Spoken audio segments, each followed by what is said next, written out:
अभी वैसे कुछ बच्चे और ज्वाइन करना बाकी, at least 25-26 more students are yet to join.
देखो हम स्टार्ट करते हैं।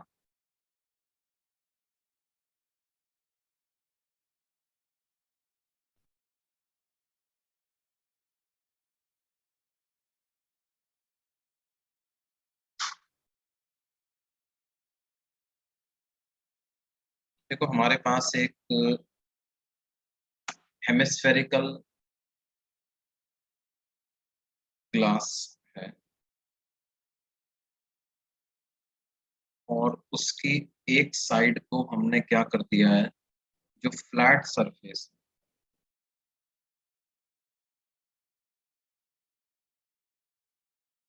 दैट हैज बीन पॉलिश्ड, उसको रिफ्लेक्टिंग बना दिया।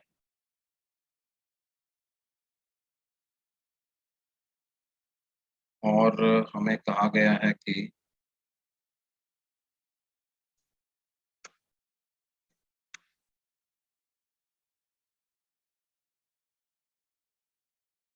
ग्लास का रिफ्रैक्टिव इंडेक्स 3/2 है, रेडियस ऑफ कर्वेचर 40 सेंटीमीटर,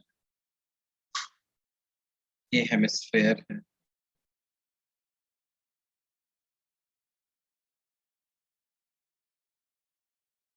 और यहाँ से 40 सेंटीमीटर्स की ही डिस्टेंस पर एक 2 सेंटीमीटर ऊंचा ऑब्जेक्ट रखा हुआ। तो हमें पता करना है find the position of the final image form.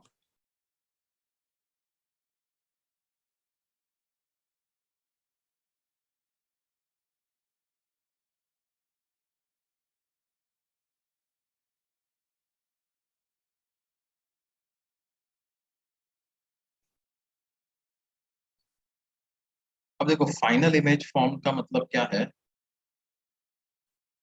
पहले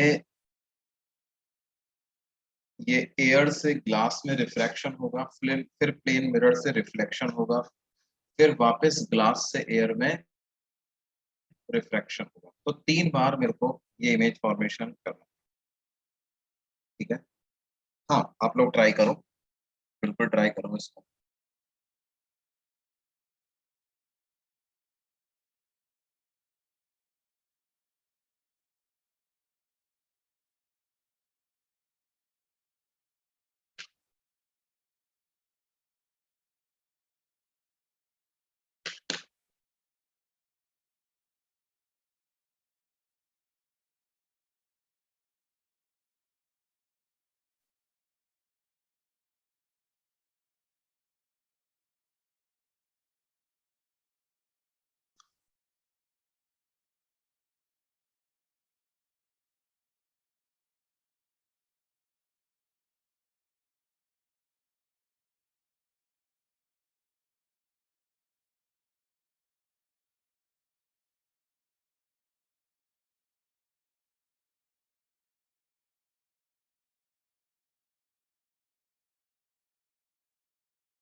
देखो बेटे क्या है, ये ग्लास स्फीयर है ना।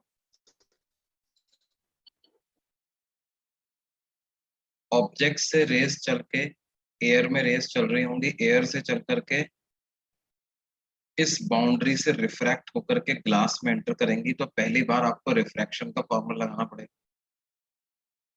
उसके बाद वही रेज जो इस स्फेरिकल बाउंड्री से रिफ्रैक्ट हुई है, वही रेज मिरर पे इंसिडेंट होगी।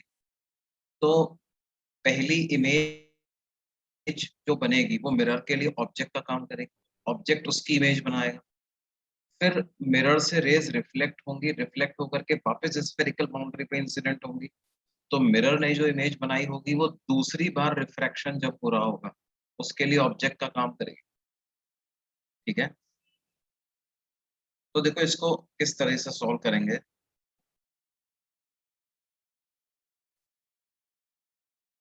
फॉर फर्स्ट रिफ्रैक्शन फ्रॉम, कहाँ से कहाँ हो रहा है, एयर टू ग्लास।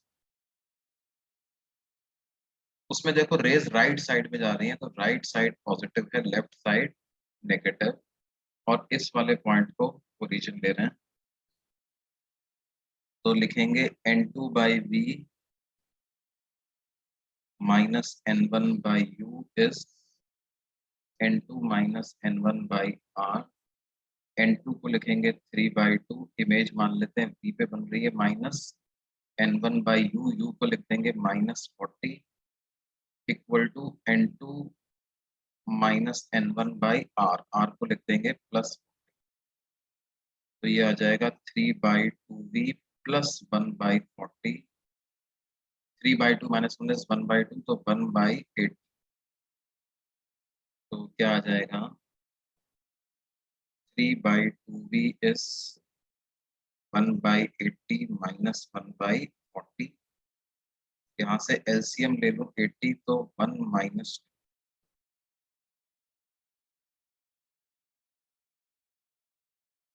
तो V की वैल्यू आ जाएगी -120। और इसका जो मैग्निफिकेशन है उसको M1 अगर हम कहें तो N1V/N2U उसका फॉर्मूला होता है। N1 है 1, N2 है 3/2, V है -120, U है -40, तो 2/3 इंटू 3, यानी +2 का मैग्निफिकेशन आ रहा है। ठीक है, तो पहली जो इमेज बनेगी H1, उसकी हाइट हो जाएगी 4 सेंटीमीटर, और वो इरेक्ट इमेज।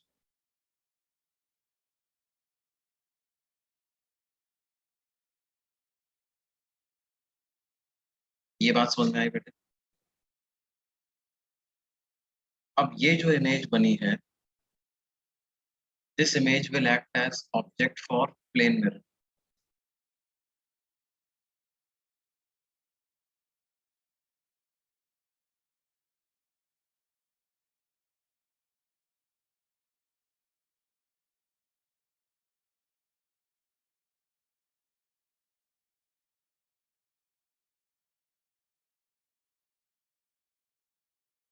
अच्छा, डिस्टेंस फ्रॉम मिरर क्या हो जाएगी इसकी, देखो क्योंकि ये हेमिस्फेयर है तो ये डिस्टेंस भी रेडियस मतलब 40 होनी चाहिए।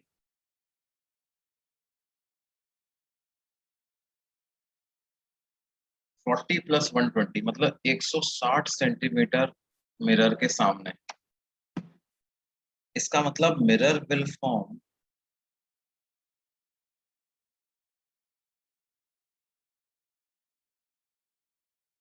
Image 160 centimetre behind it.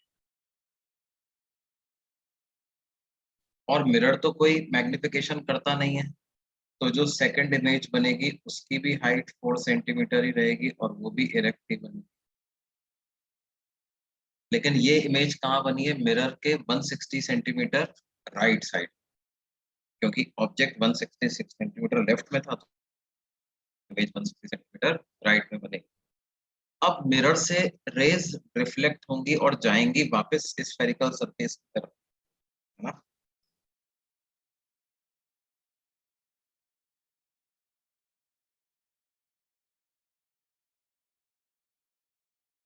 Object से चली, थोड़ी इधर बेंड हो गई,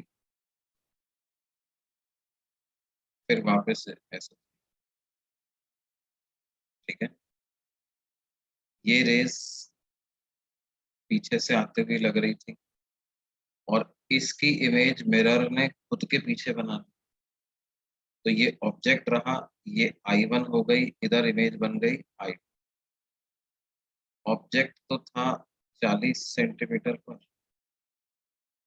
और इसने इमेज बनाई कहाँ पर, 120 सेंटीमीटर, और ये भी था 40, तो 120 प्लस 40 हो गया 160, तो इसकी इमेज भी 160 सेंटीमीटर। अब 160 सेंटीमीटर की इमेज वापस से कौन बनाएगा, ये 160 सेंटीमीटर वाला पॉइंट इस सरफेस के लिए ऑब्जेक्ट का काम करेगा, तो 160 प्लस 40 200 हो जाएगा। तो क्या हो जाएगा बेटे, नाउ अगेन फॉर रिफ्रैक्शन। अब रिफ्रैक्शन कहाँ से कहाँ हो रहा होगा, फ्रॉम ग्लास टू एयर।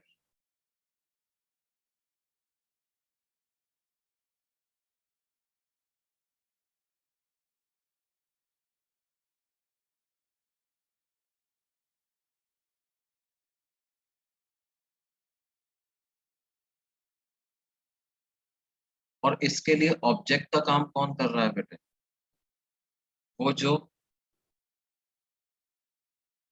यहाँ से 160 सेंटीमीटर, तो इस अब ध्यान दो, रेज कैसे जा रही है, रेज ऐसे जा रही है, रेज ऐसे जा रही है, राइट। यानी इसके लेफ्ट साइड में पॉजिटिव होगा, इसके राइट साइड में नेगेटिव। तो u को कितना लिखेंगे, -200, 160 और ये 40 और ऐड करना पड़ेगा। n2 by v minus n1 by u is n2 minus n1 by r। n2 को लेंगे 1, क्योंकि अब रे एयर में जा रही, तो 1 by minus n1 is 3 by u is -200 is n2 minus n1 divided by r को लिखेंगे -40, तो आ जाएगा 1 by v plus 3 by 400 is equal to 1 by 80। r negative होगा ना, क्योंकि सेंटर अब राइट में लाई कर रहा है और राइट अब नेगेटिव हो चुका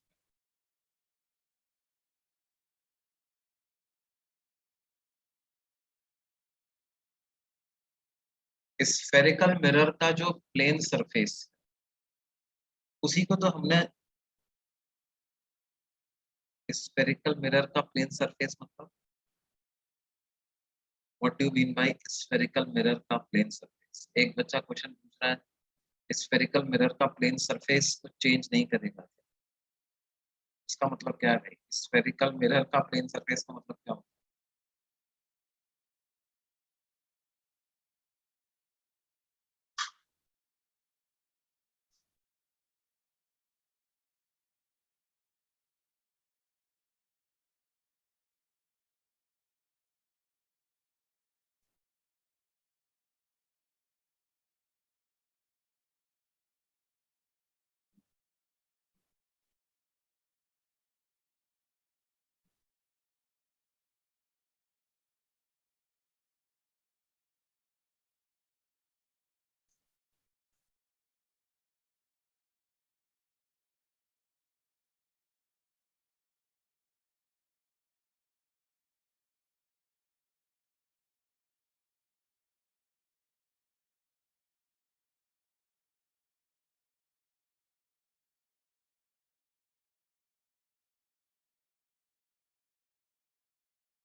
ठीक है, तो v की वैल्यू क्या आ गई बेटे 200 प्लस 200 आ गई, मतलब फाइनल इमेज किधर बन जाएगी, ये पॉजिटिव साइड थी तो इससे 200 centimetre.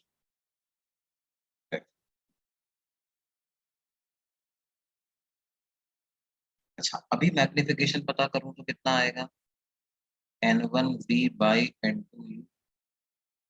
Now n1 is 3 by 2, n2 is 1, v is 200 and u was -2।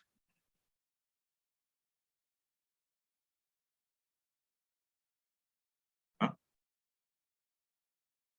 तो इसका मतलब क्या हो गया बेटे, मैग्निफिकेशन की वैल्यू -3/2 आ गई। तो जो थर्ड इमेज बन रही है वो कितनी हाइट की होगी, सेकंड इमेज 4 सेंटीमीटर की थी, तो थर्ड इमेज हो जाएगी 3/2 इंटू, मतलब 6 सेंटीमीटर। और अब ये इमेज इन्वर्टेड।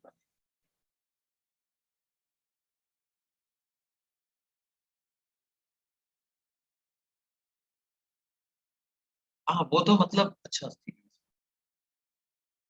हाँ लास्ट स्लाइड देखो। अच्छा, प्लेन सरफेस से आप बोलना चाह रहे थे, plane surface of spherical surface मतलब जो मिरर के टच हो रहा है। बेटे अब वो एक तरीके से वो मिरर ही बन चुका है ना। वो तो अब क्या हो गया है, अब वो हमारे लिए एक तरीके से क्या हो गया, that is now a mirror to us. अब वो उससे रिफ्रैक्शन तो हो ही नहीं रहा, उससे क्या हो रहा है, रिफ्लेक्शन हो रहा है।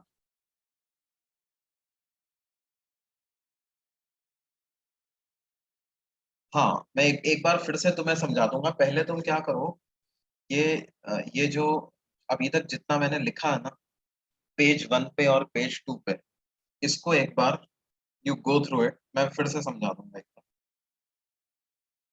हाँ, plane surface is now mirror, ये वाला सरफेस की बात कर रहे हो ना, तो ये तो मिरर ही हो गया।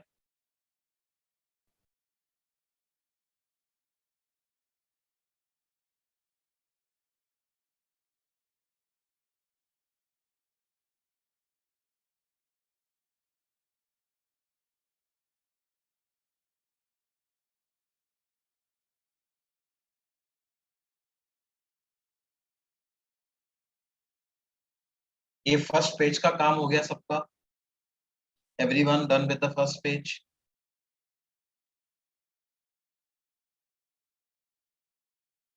ओके ओके, कुछ लोगों को बाकी।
हाँ हाँ, मैं डायग्राम फिर से समझाऊंगा।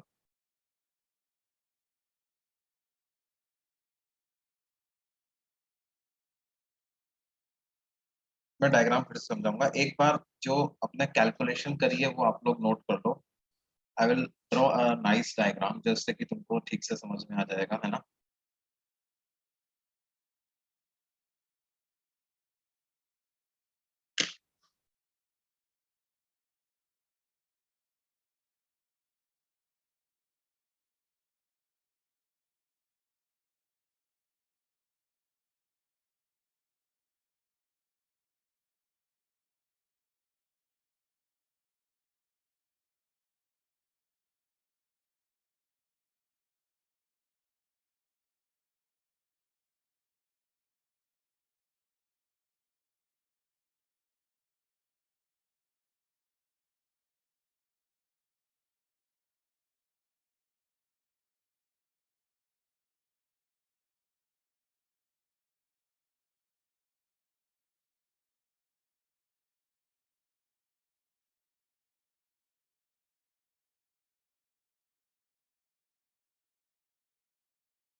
देखो N1 और N2, पहला जो रिफ्रैक्शन होगा उसमें N1 1 होगा और N2 3/2, और दूसरी बार जो रिफ्रैक्शन होगा उसमें N1 3/2 होगा और N2 1 होगा, क्योंकि पहले रिफ्रैक्शन कहाँ हो रहा है, एयर से ग्लास, तो N1 1, N2 3/2। दूसरा रिफ्रैक्शन कहाँ से हो रहा है, ग्लास से एयर, तो N1 3/2 और N2 1।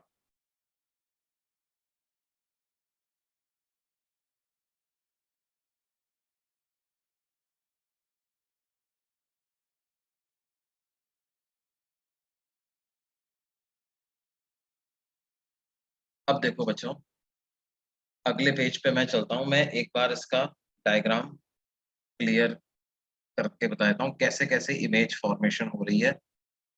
I am explaining it through a रे डायग्राम।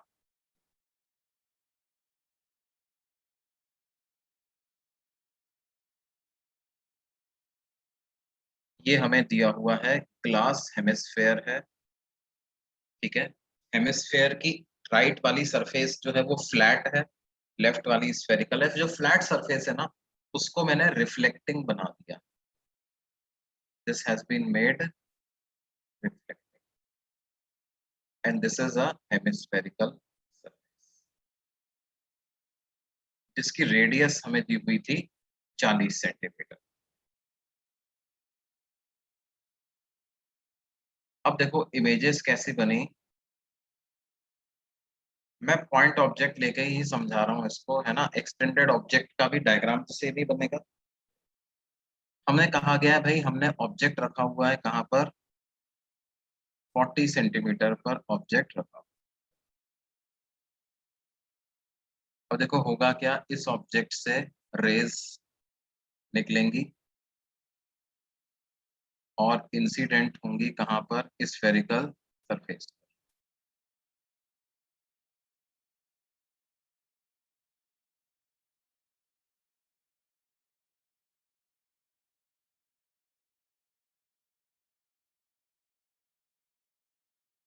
और देखो जब हमने फॉर्मूला लगाया था, तो फर्स्ट रिफ्रैक्शन का फॉर्मूला अपन ने लगाया था किस पर, पेज नंबर 1 पर फॉर्मूला लगाया था। N1 को लिखा था 1 और N2 को लिखा था 3/2। N1 को लिखा था 1, N2 को लिखा था 3/2, क्योंकि ये रिफ्रैक्शन हो रहा था एयर से ग्लास। V की वैल्यू क्या आ गई थी, -120। -120 मतलब लेफ्ट में 120, तो यहाँ से 120 सेंटीमीटर पीछे एक पॉइंट हमने लिया, वहां पर इमेज बन गई कौन सी, I1, and this distance was 120। इसका मतलब क्या है, इसका मतलब ये है कि ये जो रेज थी जो इस पर इंसिडेंट हुई थी, वो इस तरह से बेंड हुई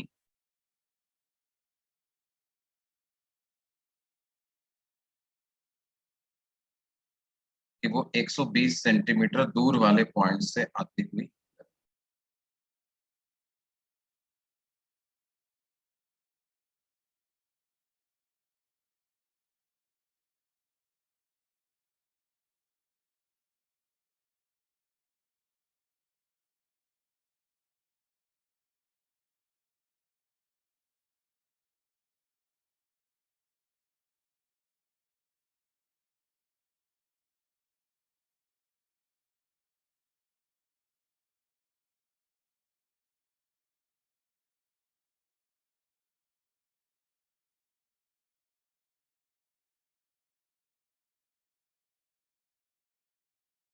120 सेंटीमीटर वाले पॉइंट से आती हुई ये।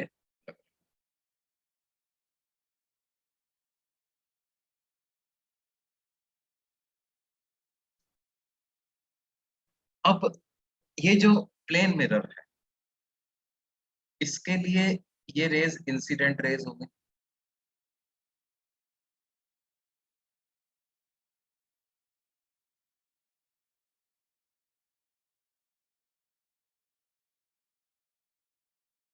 ठीक है। अब ये जो इंसिडेंट रेज हैं, I1 ने I1 acts as object for plane mirror.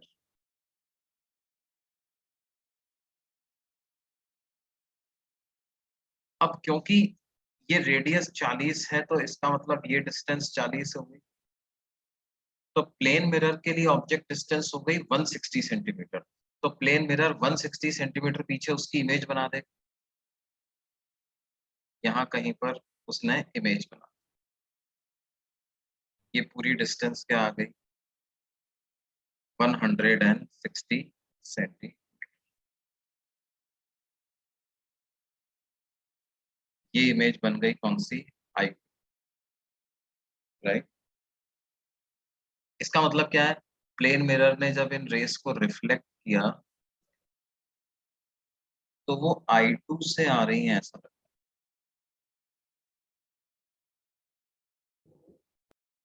कहाँ से हुई आती हुई लग रही है बच्चों, I2 से आती हुई।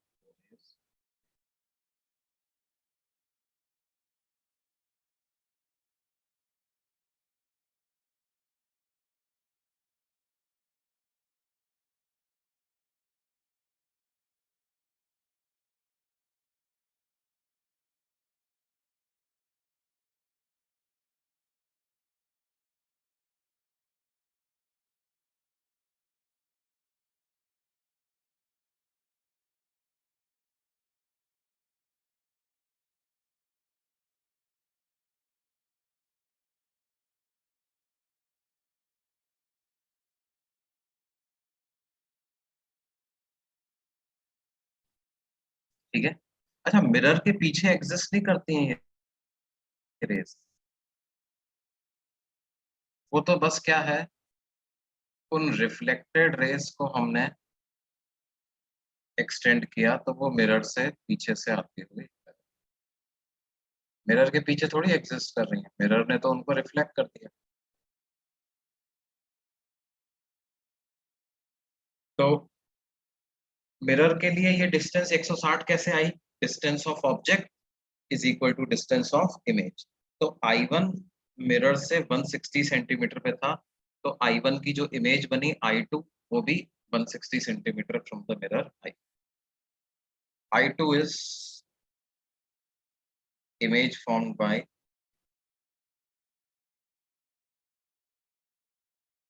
plane mirror and it will act as object for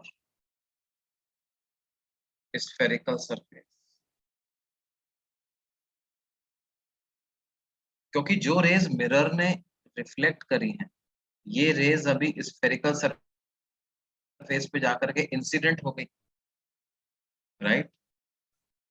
और अब रिफ्रैक्शन कहाँ से कहाँ होगा बेटे, 3/2 से 1 में अब रिफ्रैक्शन होगा। तो for refraction from glass to air,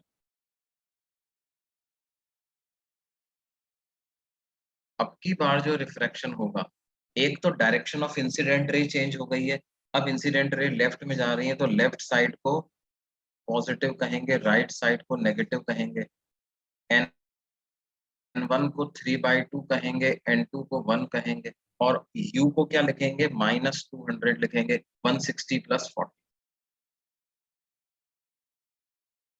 I2 acts as,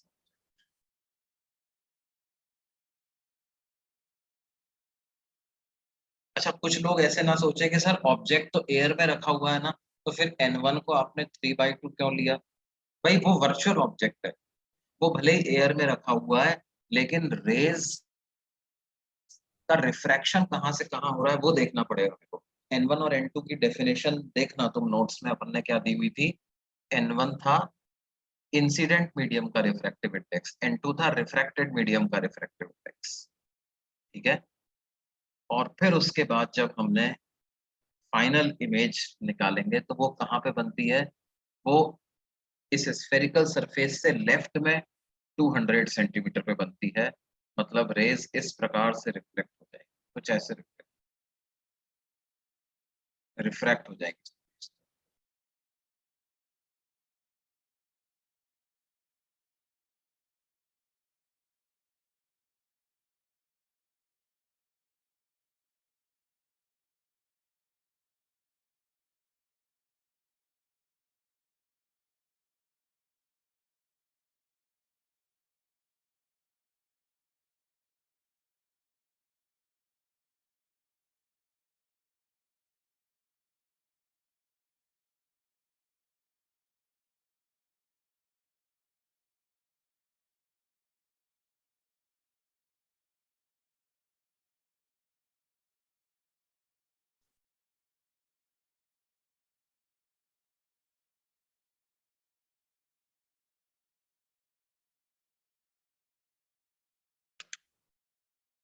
ये बात समझ में आती है बेटे?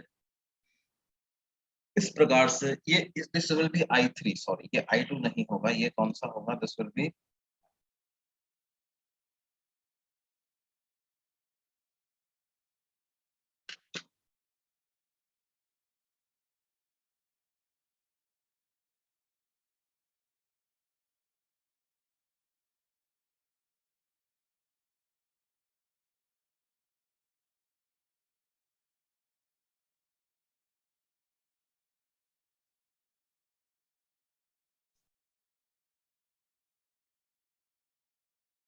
ये बात समझ में आई है बच्चों? अभी क्लियर है सब लोगों को? सर ऐसे तो 3 इमेजेस बन रही हैं, तो हमें बताएंगे ना कि कौन से इमेज की पोजीशन निकालनी है, या ये होता है कि इमेजेस बनते ही जाएंगे तो हमें बताएंगे ना कि कौन सी इमेज का पोजीशन निकालना है? देखो, इमेजेस बनते ही नहीं जाएंगे, पहली बात तो ये समझो कि ऐसा नहीं होगा कि इमेजेस बनते ही जाएंगे। ये जो थर्ड इमेज बनी है ना, अब इसके बाद ये जो रेज निकली है, अब ये रेज बेंड नहीं होंगी, ये रेज सीधी एज इट इज चलती जाएंगी, राइट? अब कोई आगे इधर लेफ्ट में जाकर के थोड़ी कोई रिफ्लेक्शन या रिफ्रैक्शन होगा, ठीक है? तो ऐसा नहीं बोल सकते कि सर इमेजेस तो बनती जाएंगी तो कौन सी वाली निकालनी है अपने को, ऐसा नहीं होगा। ये third image is the fine, अगर हमसे पूछा जाए फाइंड द पोजीशन, जैसे क्वेश्चन देखो, look at the question again, क्या पूछा है? Find the position of the final image form. तो फाइनल इमेज मतलब when light has stopped undergoing reflection और रिफ्रैक्शन, ठीक है? रिफ्लेक्शन या रिफ्रैक्शन होना बंद हो गया है, उसके बाद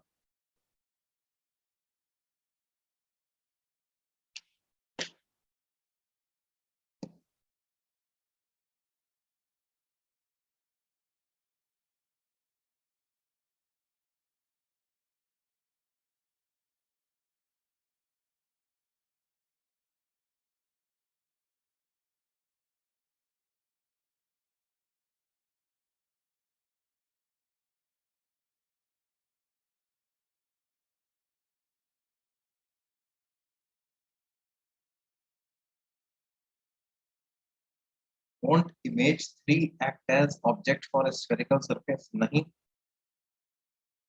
नहीं। इमेज 3 से जो रेज हैं वो तो और आगे निकल गई ना बेटे, इमेज 3 से जो रेज हैं वो तो अब और लेफ्ट में चली गई, तो क्या इमेज 3 से जो रेज आगे जा रही है वो स्फेरिकल सरफेस पे दोबारा इंसिडेंट हो रही है क्या? These rays are refracted rays, refracted rays from spherical surface. क्या ये रेज दोबारा स्फेरिकल सरफेस पे इंसिडेंट हो रही है क्या? है ना? ऑब्जेक्ट किसे कहते हैं? Point of intersection of incident raise. अगर ये रेज किसी तरह से, अगर मान लो ऐसा हम कर दें कि I3 के मतलब मिरर लगा दूं मैं किसी तरीके से, है ना? जहां पर I3 रखा हुआ है ना, उसी जगह पे तुम एक प्लेन मिरर लगा दो, तब होगा कि I3 वापस से स्फेरिकल सरफेस के लिए ऑब्जेक्ट का काम करने लग जाएगा।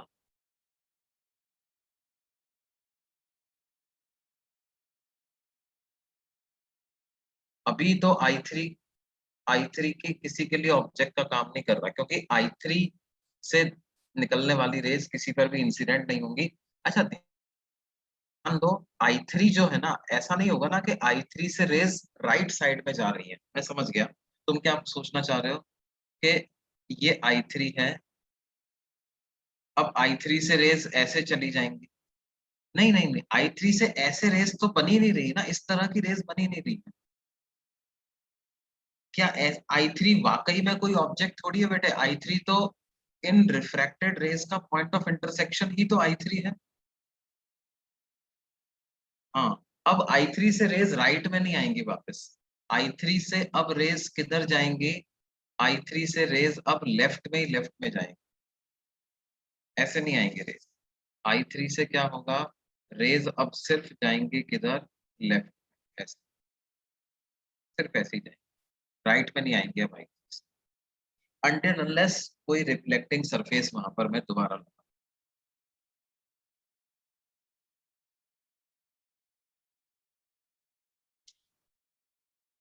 I1 and I2 are virtual images, yes, yes, I1 and I2 are virtual images, क्योंकि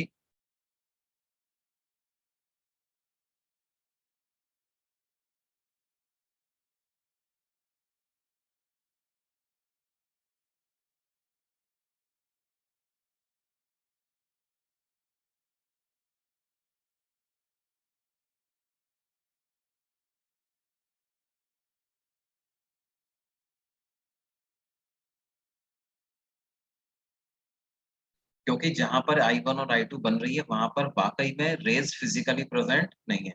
I2 पर भी रे फिजिकली प्रेजेंट नहीं है, I1 पर भी रे फिजिकली प्रेजेंट नहीं है, तो I1 and I2 are, yes, they are virtual images, and I3 is a real image.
अभी क्लियर है बच्चों सबको?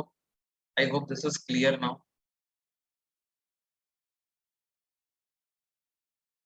अगर कुछ डाउट बच रहा है तो इसमें बता दो भाई।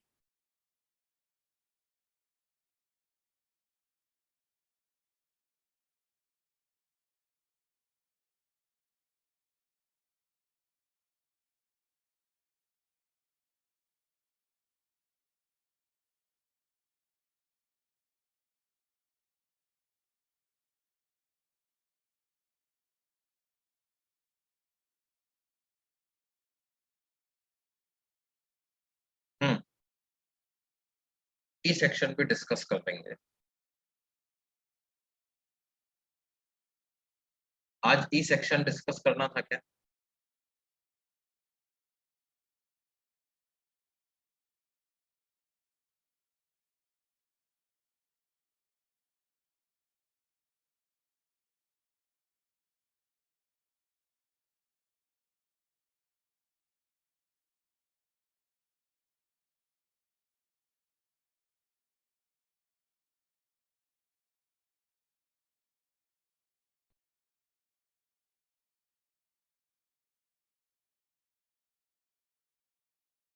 Okay okay okay.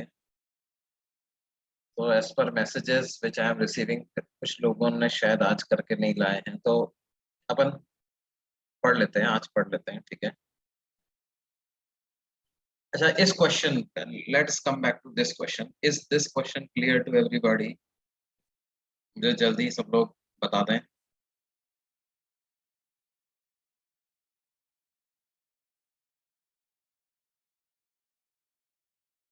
Okay okay okay, fine,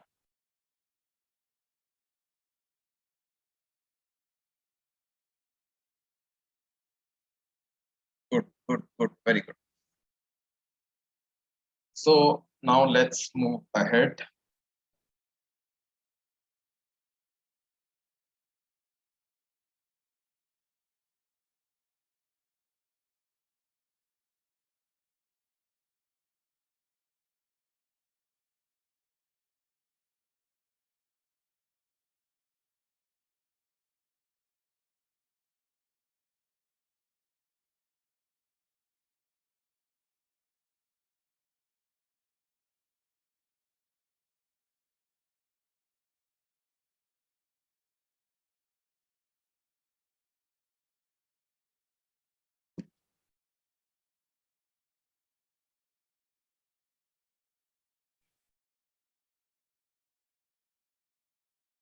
देखिए,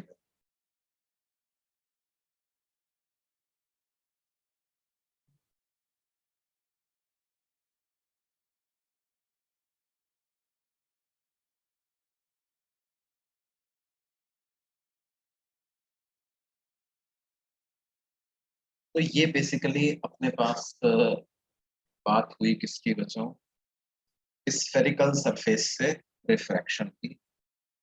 अब हम आ जाते हैं किस पर, lens. What are lenses and how do we deal with them?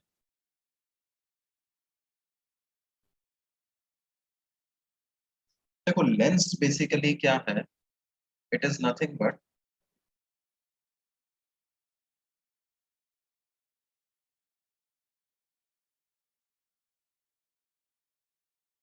A medium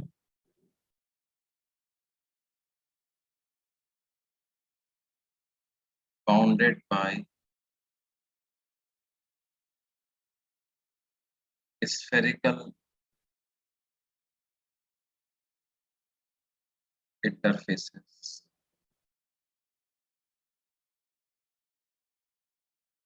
from both sides.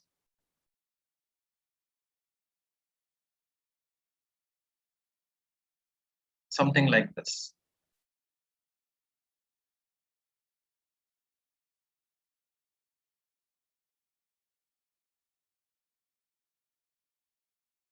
ठीक है, अंदर कोई मीडियम है, solid glass, transparent solid glass, जैसे उसका रिफ्रैक्टिव इंडेक्स कुछ 3/2 है। हाँ, लेफ्ट साइड अपने आप में एक बड़े स्फेयर का पार्ट है, राइट सरफेस भी अपने आप में एक बड़े स्फेयर का।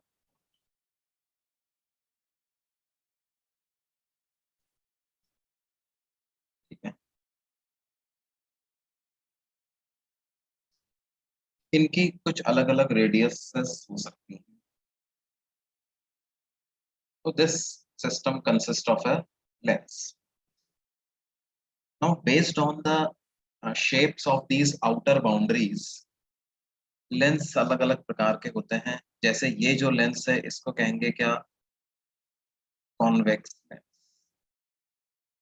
या इसको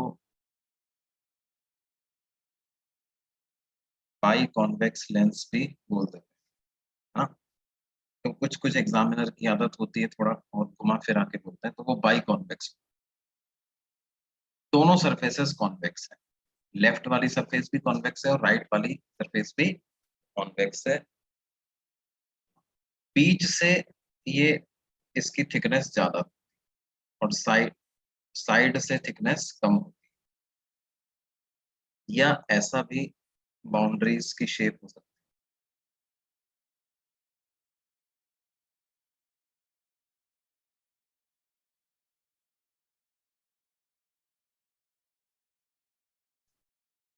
इस लेंस को क्या कहेंगे, देखो इसकी दोनों आउटर साइड से दोनों बाउंड्रीज कॉनकेव हैं, तो इसको कहेंगे कॉनकेव लेंस, या फिर से बाइकॉन,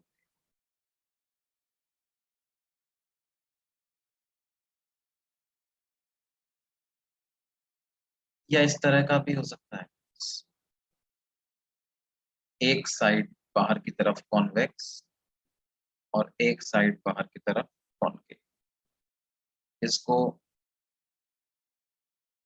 कॉनकेवो कॉन्वेक्स लेंस, या लेंस ऐसा भी हो सकता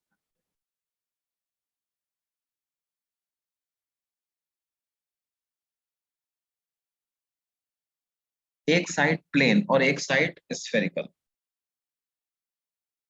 तो ये हो जाएगा प्लेनो कॉन्वेक्स,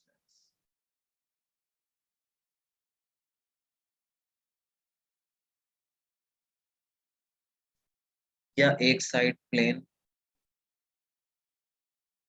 दूसरी साइड कॉनकेव।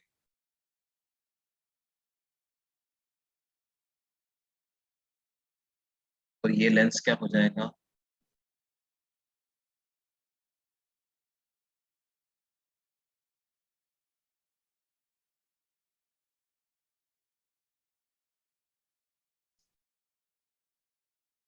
प्लेनो कॉनकेव, ठीक है।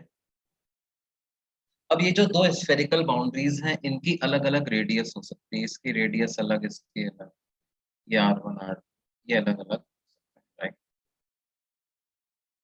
अच्छा, प्लेन सरफेस हुई तो प्लेन सरफेस की रेडियस इन्फिनिटी हो, प्लेन सरफेस की रेडियस क्या होगी, इन्फिनिटी।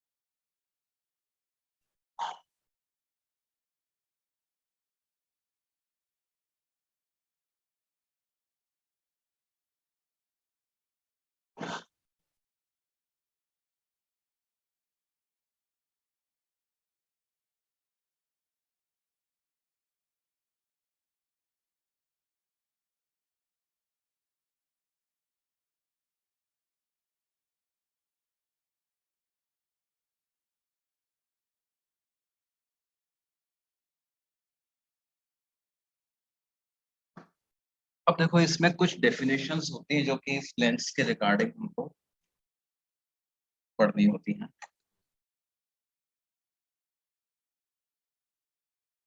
कॉन्वेक्सो कॉनकेव भी होता है, हाँ, वो ऐसा ही होता है, इसी को आप कॉन्वेक्सो कॉनकेव भी बोल सकते हैं,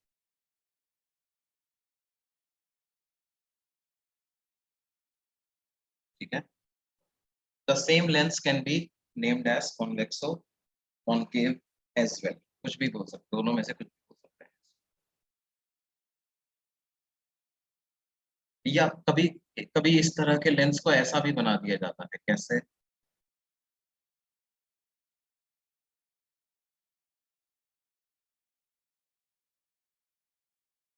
can be drawn like this also, वो भी कॉन्वेक्स कॉन्वेक्स या कॉनकेव कॉन्वेक्स या कॉन्वेक्सो कॉनकेव।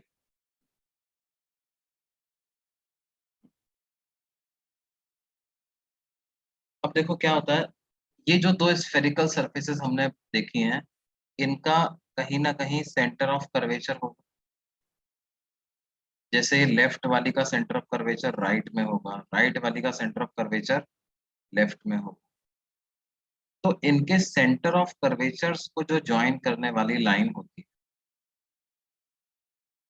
उसको कहते हैं प्रिंसिपल एक्सिस या ऑप्टिकल एक्सिस।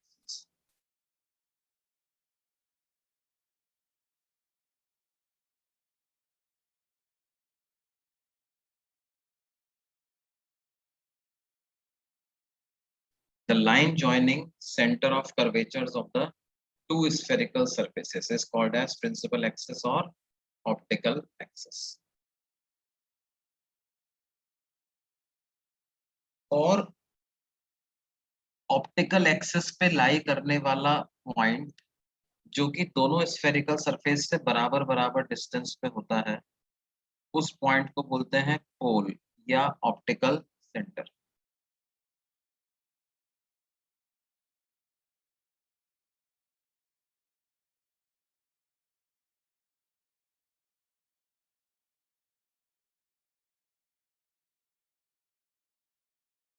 इसको बोलते हैं पोल या ऑप्टिकल सेंटर।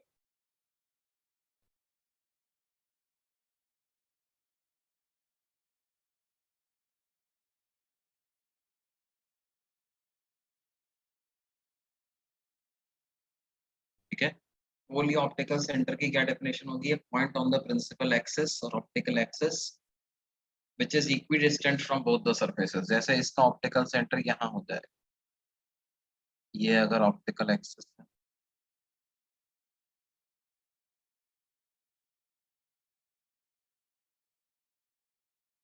ऑप्टिकल एक्सिस जो होती है ना वो दोनों ही सरफेसेस को परपेंडिकुलरली कट कर रही है।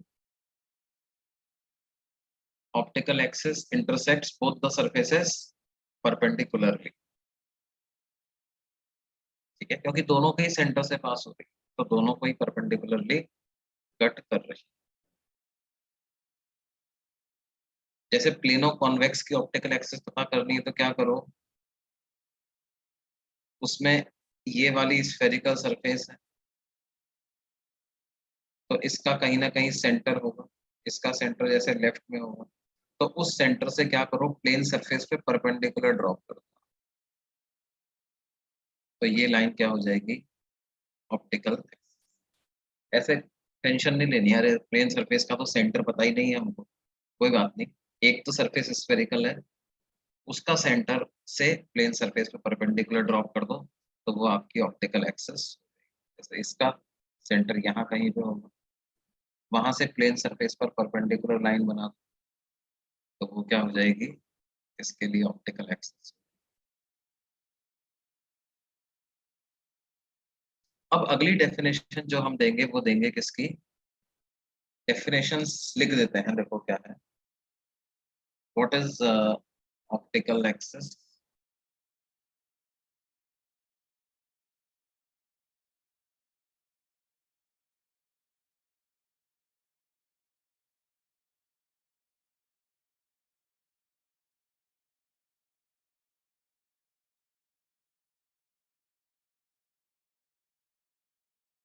It is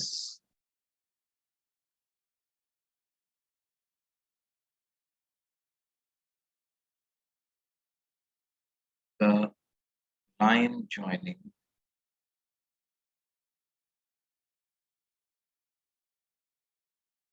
center of curvatures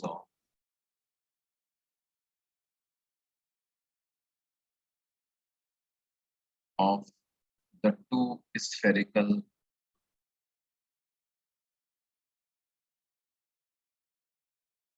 surfaces of the lens.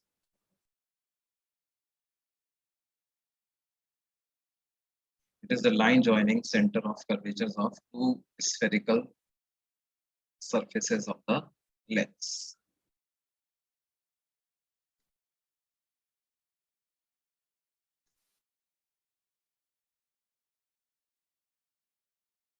And what is optical center or pole?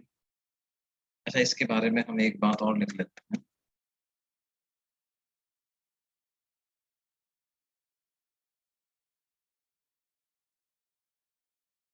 Yeah, note that the optical axis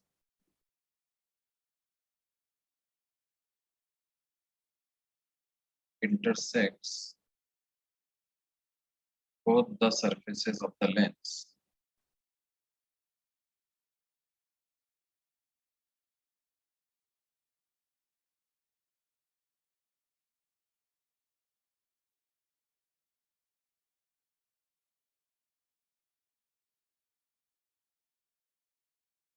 Perpendicular. The optical axis intersects both the surfaces of the lens perpendicular. फिर अगली definition होती है किसकी, optical centre और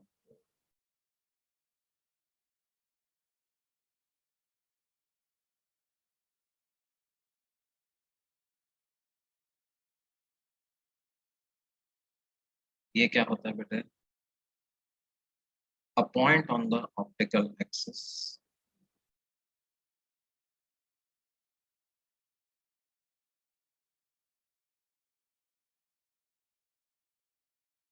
which is equidistant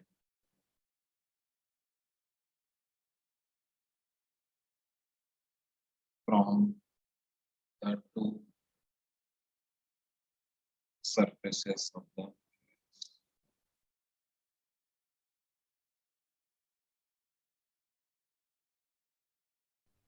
a point on the optical axis which is equidistant from the two spherical surfaces of the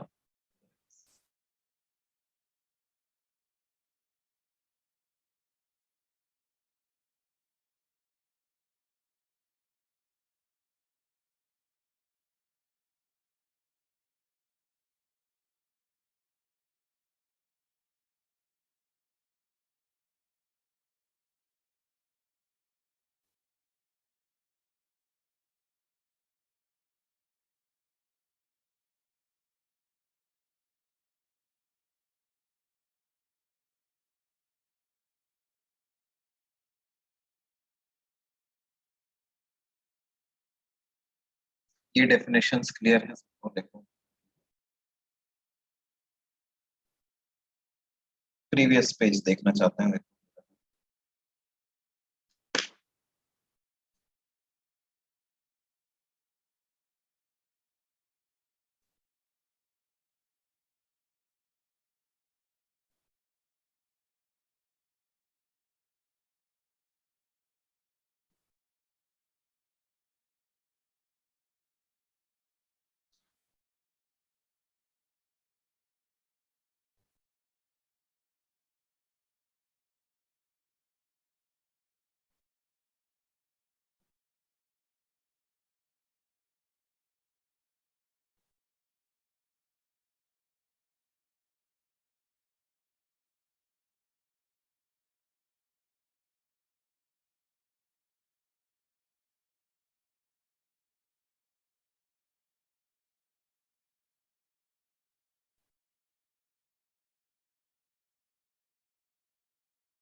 हाँ बेटे, हो गया ये वाला पेज?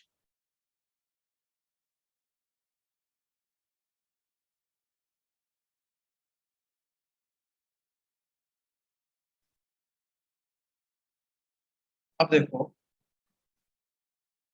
अगली डेफिनेशन हम पढ़ेंगे इसकी, focal length.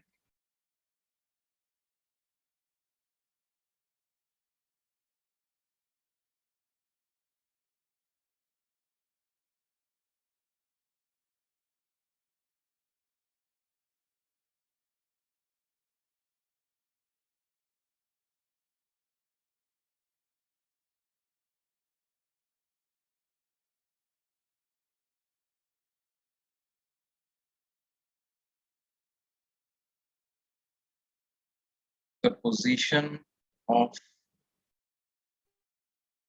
Point with respect to the lens where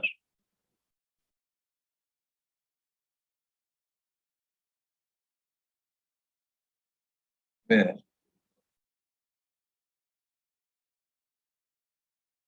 paraxial rays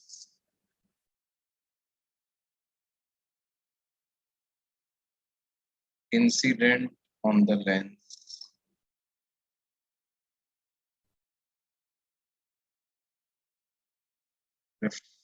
intersect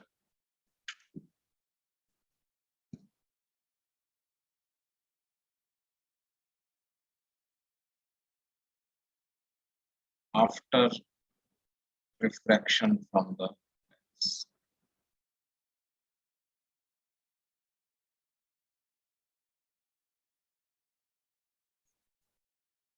The position of point with respect to lens where paraxial rays incident on the lens intersect after refraction from the lens.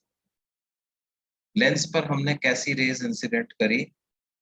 पैरेक्शियल rays incident करी, principal axis के parallel travel कर रही थी और near normal incident, principal axis के parallel travel कर रही थी और कैसी थी? Near normal incident.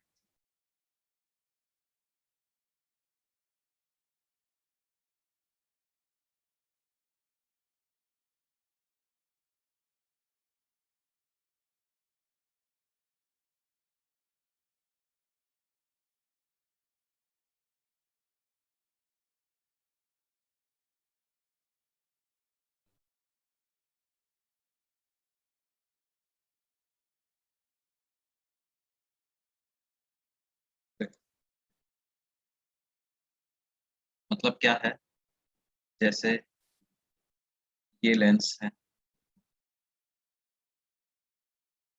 ये उसकी ऑप्टिकल एक्सिस, इस ऑप्टिकल एक्सिस के पैरेलल ट्रेवल करती हुई रेज आई और आसपास की रेस है ना, नियर नॉर्मल इंसिडेंट रेस है। अब इनका क्या होगा बेटे, दो बार रिफ्रैक्शन, और दो बार रिफ्रैक्शन के बाद ये जिस पॉइंट पे प्रिंसिपल एक्सिस को कट करेंगे, उस उसकी जो पोजीशन होती है लेंस के रिस्पेक्ट में, उसको बोलते हैं क्या, फोकल।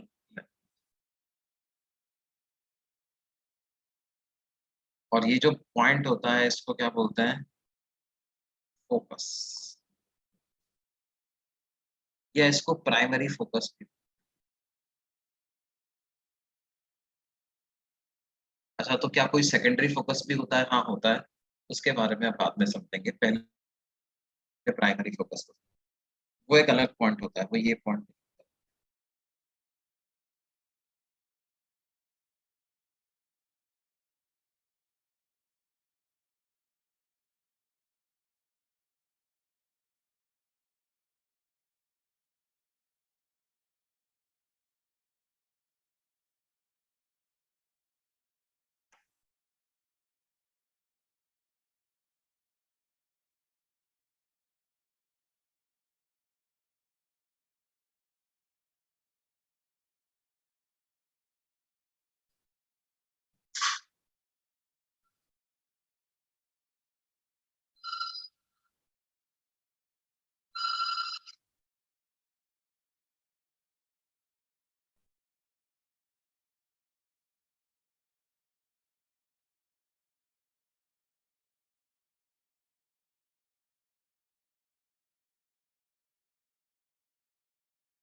अच्छा आप देखो, अगर लेंस ने ऐसा इस प्रकार से रेस को रिफ्रैक्ट किया, सेकंड सरफेस से भी रिफ्रैक्ट होगी, थोड़ा सा बेंड होते हुए दिखाया है मैंने, मे बी वो डायग्राम में विजिबल नहीं हो रहा, लेकिन ऑफ कोर्स दो बार रिफ्रैक्शन होगा, है ना। एक बच्चा डाउट पूछ रहा है, सर ये सेकंड सरफेस से रिफ्रैक्शन नहीं होगा, होगा, वो मैंने थोड़ा सा बेंड करवाया भी है, probably not visible in the diagram, ठीक है, होगा दो बार रिफ्रैक्शन, एक बार सराउंडिंग से लेंस में जाते समय और फिर लेंस से सराउंडिंग में बाहर आते समय, दो बार रिफ्रैक्शन। अच्छा, इस तरह का डायग्राम अगर बन रहा है तो इसको कन्वर्जिंग लेंस भी कहेंगे।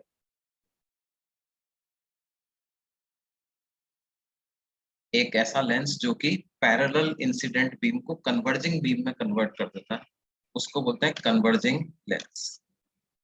उसी तरह से डाइवर्जिंग लेंस भी हो सकता है।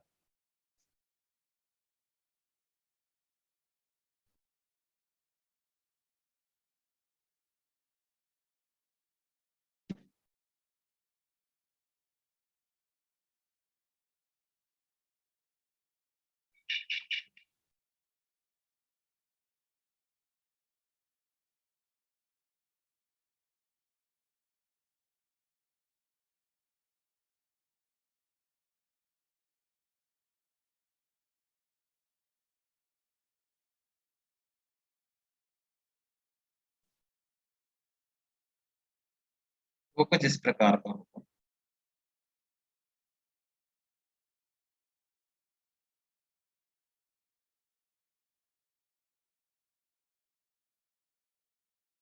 पोल से, फोकल लेंथ पोल से मेजर किया, ठीक है। वैसे हम जिन लेंसेज की बात कंसिडर कर रहे हैं, we are considering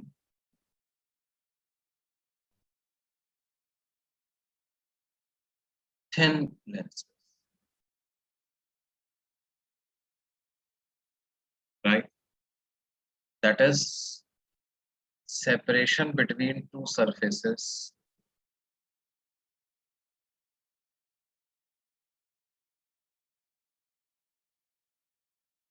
is negligible,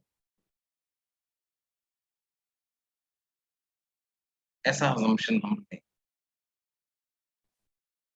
ये वाला जो लेंस होता है ये क्या करता है, ये रेस को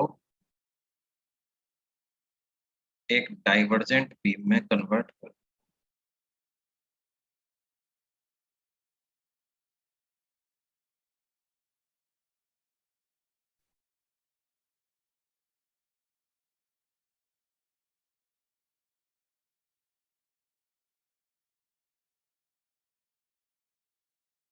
इस लेंस को डाइवर्जेंट लेंस भी कहेंगे, डाइवर्जिंग लेंस।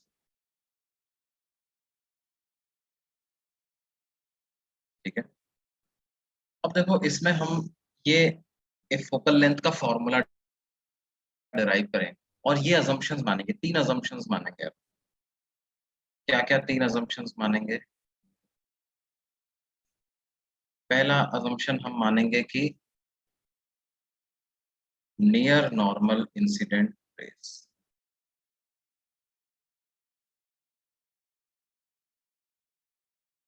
रेस जो है वो कैसी हैं, they are near normal incident race.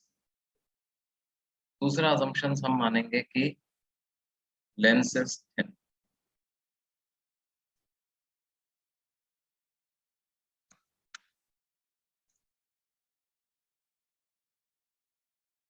और तीसरा अजम्पशन हम मानेंगे कि medium on both sides of the lens is same.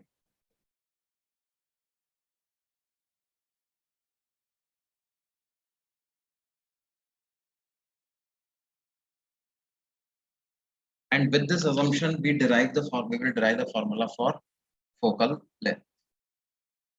ठीक है, तो देखो फोकल लेंथ का फॉर्मूला ड्राइव करना हमारे लिए बड़ा आसान हो जाएगा। कैसे? चाहे कोई भी लेंस आप कंसिडर करो, कॉन्वेक्स हो या कॉनकेव हो, आपको क्या करना है, खाली उस पर पैरेलल रेज इंसिडेंट करनी,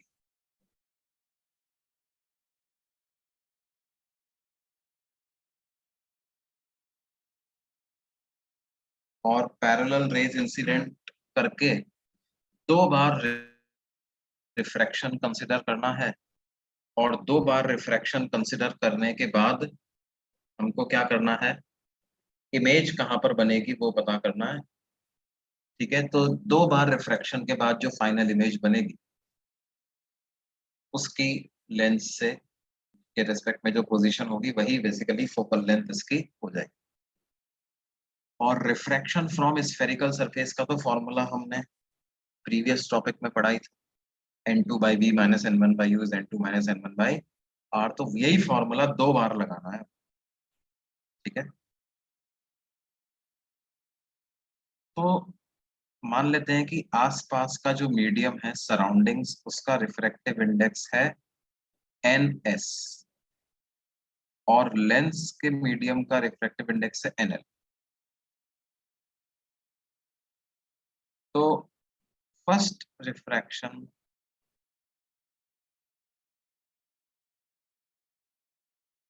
takes place from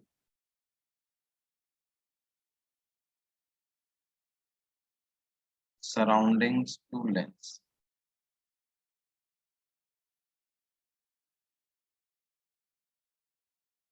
सराउंडिंग्स से लेंस में जाकर के फर्स्ट रिफ्रैक्शन,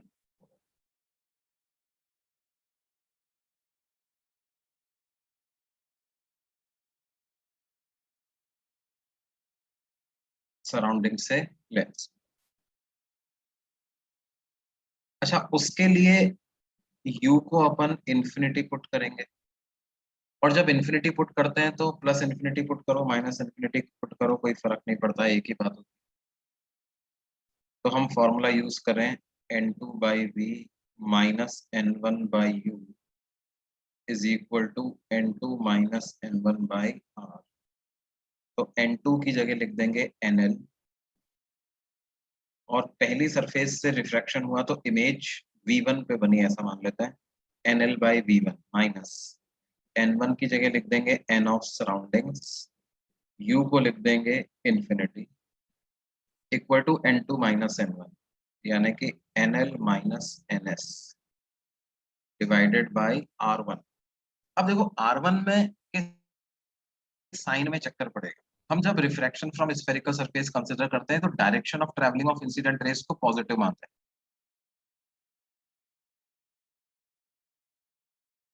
अब अगर मैंने कॉन्वेक्स लेंस लिया तो इसका सेंटर तो पॉजिटिव साइड पे है, तो इसमें तो आर को पॉजिटिव लिखना पड़ेगा।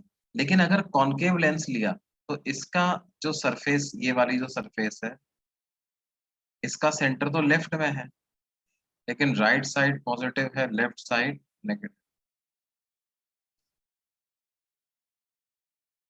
तो कॉन्वेक्स लेंस के लिए आर को प्लस पुट करना है, कॉनकेव के लिए आर को माइनस पुट करना है, तो हम ऐसा कह देते हैं भाई देखो आर का जो साइन है ना वो बाद में डिसीजन उसका ले लेना, जब एक्चुअल में क्वेश्चन आए, जब एक्चुअल में लेंस दे दिया जाए तब आर के साइन का डिसीजन हम ले लेंगे। अभी के लिए तो मैं इसको R1 ही मान लेता हूँ, ठीक है। R1 एक तरीके से क्या हो गया, कोऑर्डिनेट हो गया। Depending on the type of exact lens which we are going to use, I can substitute the value of R1 later on with sign, वो बाद में पुट कर सकता हूँ। ये पहली इक्वेशन। उसके बाद सेकंड रिफ्रैक्शन जो होगा takes place from lens to surrounding,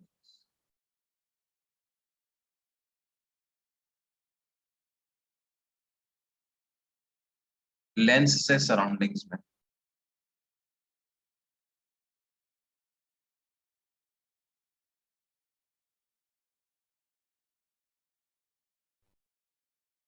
from lens to surrounding, उसके लिए क्या होगा, जो पहले लेंस ने जो इमेज बनाई है वो दूसरे के लिए, और पहले सरफेस ने जो इमेज बनाई वो दूसरे सरफेस के लिए ऑब्जेक्ट का काम करेगी।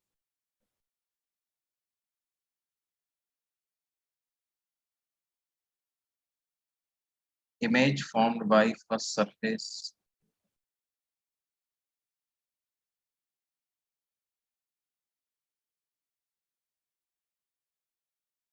will act as object for second।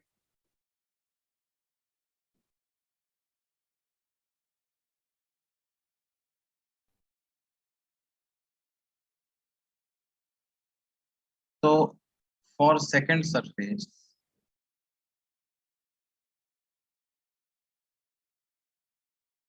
हम u को सीधा सीधा v1 ही यूज कर लेंगे, क्योंकि लेंस थिन भी है। ध्यान दो v1 जब अपन ने लिखा था तो इस वाले पॉइंट को आपने रेफरेंस माना था, ओरिजिन माना था। v2 लिखते समय u लिखते अगले लेंस के लिए ये वाले पॉइंट को अपन मानेंगे, लेकिन हम कह रहे हैं भाई ये वाला गैप बिल्कुल नेग्लिजिबल, ये गैप बिल्कुल नेग्लिजिबल है। इसका मतलब क्या है भाई, फर्क नहीं पड़ता आप कहाँ से डिस्टेंस मान रहे हो, दोनों से डिस्टेंस बराबर ही है। फॉर्मूला क्या लगाएंगे, वही n2 by v minus n1 by u is n2 minus n1 by r. अब n2 को हम लिख देंगे ns, सराउंडिंग्स में रेज जाएंगी, v की जगह लिख देंगे f, माइनस n1 को लिख देंगे nl, u की जगह लिख देंगे कितना v1, equal to ns minus nl divided by r। अब r की जगह r2 लिख देते हैं, हम कोऑर्डिनेट लिख देते हैं। देखो हमें पता नहीं है पॉजिटिव लिखना है या नेगेटिव, वो बाद में डिसाइड करेंगे।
अब इन दोनों इक्वेशंस को साइमल्टेनियसली सॉल्व कर लें बच्चे।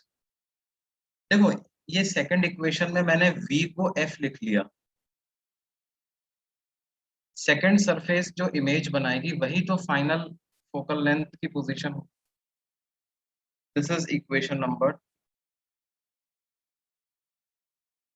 अब v1 को एलिमिनेट करना है हमें, तो 1 और 2 को ऐड कर दो,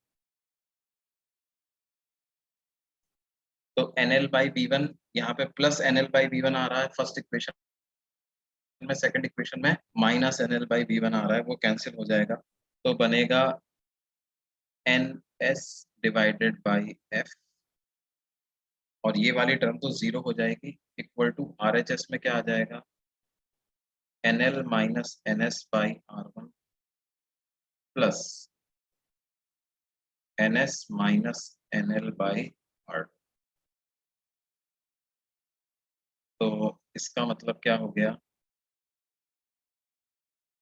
ns divided by f is equal to, यहाँ से nl माइनस ns कॉमन ले लेता हूँ, तो बच जाएगा 1 by r1 minus 1 by r2, और इसको इस तरह से लिख लेते हैं 1 by f is equal to nl by ns minus 1 into 1 by r1 minus 1 by, yes.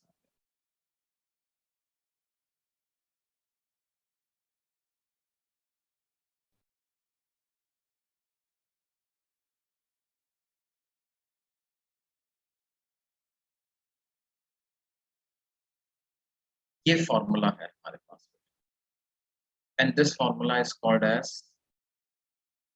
Lens makers formula.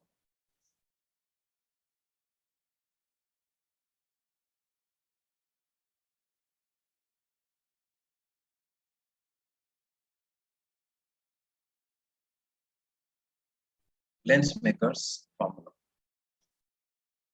लेकिन ये फॉर्मूला यूज करने के लिए वो तीन असम्पशंस वैलिड होना जरूरी है।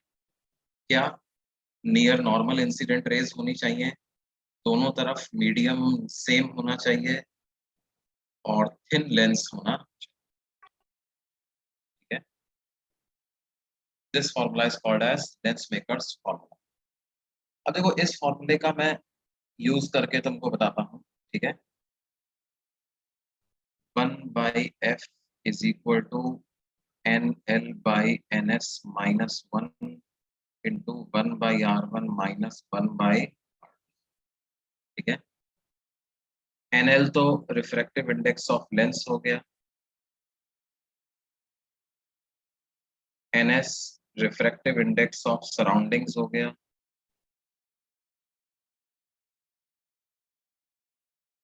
r1 एंड r2 क्या हो गए, these are coordinates of centre of curvatures of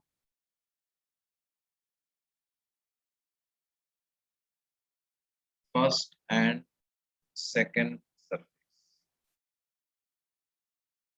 ठीक है। फर्स्ट कौन सी, सेकंड कौन सी, फर्स्ट वो जहां पर रेज पहले इंसिडेंट हो रही, फर्स्ट रिफ्रैक्शन। सेकंड कौन सी, जहां से सेकंड रिफ्रैक्शन, ठीक है। Let me take an example,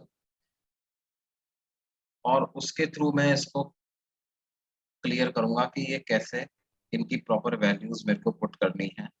ये कॉन्वेक्स लेंस है, लेफ्ट की रेडियस 20 सेंटीमीटर है, राइट की 30 सेंटीमीटर है, ये 3/2 दिया हुआ है, बाहर एयर, इसकी फोकल लेंथ हमें पता करनी है क्या। देखो पहली बात तो क्या है, आपको पहले ये मानना पड़ेगा कि रेज लेफ्ट से आ रही है या राइट से आ रही है, और चाहे आप लेफ्ट से आती हुई मानो चाहे राइट से आती हुई मानो, फोकल लेंथ पे कोई फर्क नहीं पड़ेगा।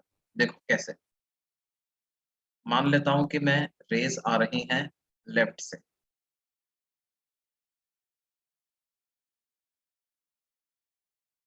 लेफ्ट से आ रही, ये 3/2 है, ये 20 है, ये 30, लेफ्ट से आ रही है तो direction of travelling of incident rays को पॉजिटिव डायरेक्शन बोलते हैं, तो ये वाली डायरेक्शन नेगेटिव हो जाएगी। अब ये जो पहली सरफेस है इसका सेंटर पॉजिटिव साइड पे लाई करता है और दूसरी सरफेस का सेंटर नेगेटिव साइड पे लाई करता है। तो यहाँ पे R1 को हम लेंगे +20 और R2 को लेंगे -30, तो 1/f क्या हो जाएगा, 3/2 refractive index of lens upon refractive index of surroundings -1 into 1/R1, वो हो जाएगा +20। इस पे पहले रिफ्रैक्शन होगा और इस सरफेस पे बाद में होगा, -1/R2 वो होगा -30। तो 1/f की वैल्यू हो जाएगी 3/2 -1, दैट इज 1/2 इंटू 1/20 प्लस 1/30, 1/2। यहाँ से आप 60 एलसीएम ले सकते हो, 3 + 2 आ जाएगा, 5/60 इज 1/12, तो f की वैल्यू आ जाएगी 24। f पॉजिटिव आ रहा है, मतलब फाइनल इमेज पॉजिटिव साइड पे बन रही है। कहाँ बन रही है, 24 सेंटीमीटर पर फाइनल इमेज।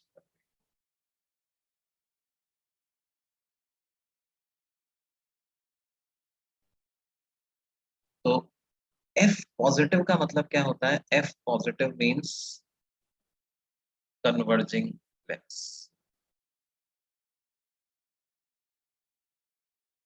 ठीक है,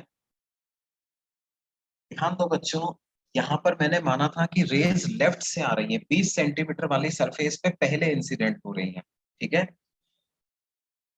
फोकल लेंथ पे कोई फर्क नहीं पड़ता अगर मैं मान लेता कि रेज राइट से आ रही है, ये 20 सेंटीमीटर है, ये 30 सेंटीमीटर, मान लेते हैं रेज ऐसे आ रही है, तो उस केस में ये R1 हो जाता है, ये R2 हो जाता है। साइन बदलना पड़ता मेरे को, क्योंकि रेज लेफ्ट में जा रही है, इंसिडेंट रेज, तो लेफ्ट में पॉजिटिव बोलता, राइट में नेगेटिव। क्या लिखता, 1/f is equal to 3/2/1 -1 into 1/R1। अब देखो इसका सेंटर पॉजिटिव साइड पे लाई कर रहा है, ये है R1, पॉजिटिव साइड पे लाई, तो 1/30 माइनस R2 इसके बोल रहे हैं, और इसका सेंटर नेगेटिव साइड पे लाई कर, तो माइनस, तो ये हो जाएगा 1/2, 1/30 plus 1/20, 1/f again comes out to be 1/24, f comes out to be, मतलब ये क्या करेगा, रेस को 24 सेंटीमीटर आगे कन्वर्ज कर। ठीक है, तो देखो रेस को मैंने कहीं से भी इंसिडेंट माना, लेंस का बेसिक नेचर पे कोई फर्क नहीं पड़ा, पहले भी कन्वर्जिंग था, अभी भी कन्वर्जिंग रहा, और 24 सेंटीमीटर पे पहले भी कन्वर्ज कर रहा था, अभी भी 24 सेंटीमीटर पे ही कन्वर्ज कर रहा है। राइट, तो R1 R2 क्या होता है, जहां से पहले इंसिडेंट हो रहा, पहले रिफ्रैक्शन हो रहा है उसको R1, जहां से बाद में रिफ्रैक्शन हो रहा है उसको R2, और विद साइन पुट करना। और आप पहले इंसिडेंट कहाँ पे मानते हो, इससे लेंस की फोकल लेंथ पे कोई फर्क नहीं पड़ेगा, एक जगह पर से पॉजिटिव आ रही है तो दूसरी जगह से भी पॉजिटिव ही आएगी।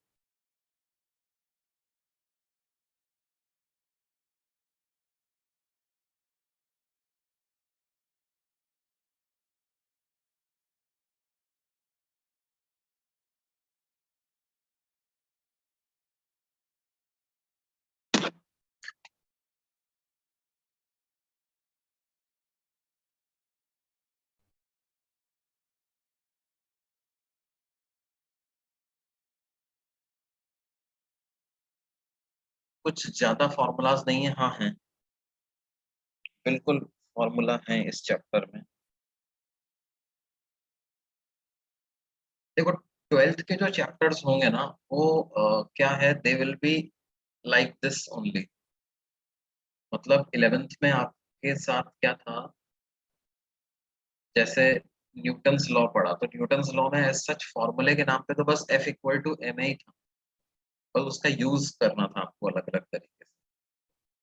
वर्क एनर्जी में तो ज्यादा फॉर्मूला नहीं है, स्प्रिंग की एनर्जी हाफ के x square, potential energy mg, इतना ही है फॉर्मूला। Work done by all forces equal to change in kinetic.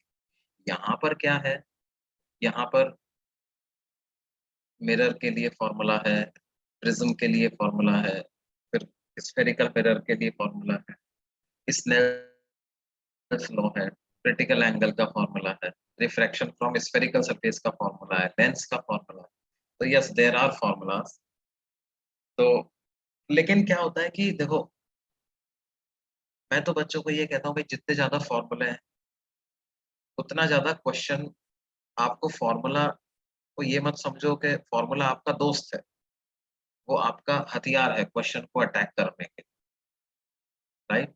Once you know the formula, you know, you have so many weapons with you with which you can attack the question, right? Providing formula is like making you more powerful. We are giving you more weapons to attack the problem. Less formula means very difficult to solve क्योंकि उसमें फिर क्या है, question becomes completely conceptual, आपको पूरा ही दिमाग लगाना पड़ेगा। More formula means आपको काफी सारा रास्ता एडवांस में ही बता दिया है, ऐसा कर सकते हो, ऐसा कर सकते हो, ऐसा कर सकते हो। Then you have to just learn how to apply those formulas। आपको क्या सीखना है, कौन सा फॉर्मूला कब लगाना है, कैसे लगाना है। क्वेश्चंस के प्रैक्टिस से आ जाएगा आसानी से।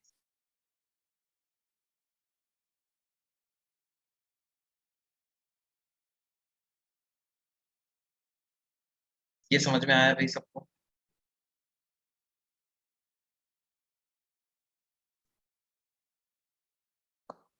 ठीक है बच्चों, तो ये बात हमें ध्यान रखनी है कि focal length of a lens does not depend on the direction from which light rays are incident on it.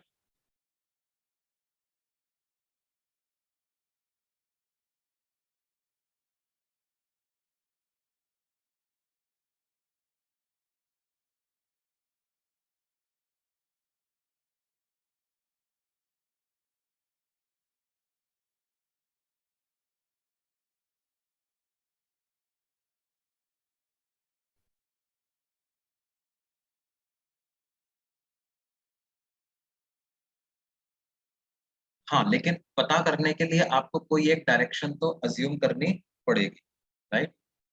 तो कोई भी एक डायरेक्शन मान लो जो आपको अच्छा लग रहा है, कुछ लोगों को लगता है लेफ्ट से राइट अच्छा लगता है, तो वो डायरेक्शन मान के पता करो, कोई भी मानो आंसर सेम ही आने वाला है।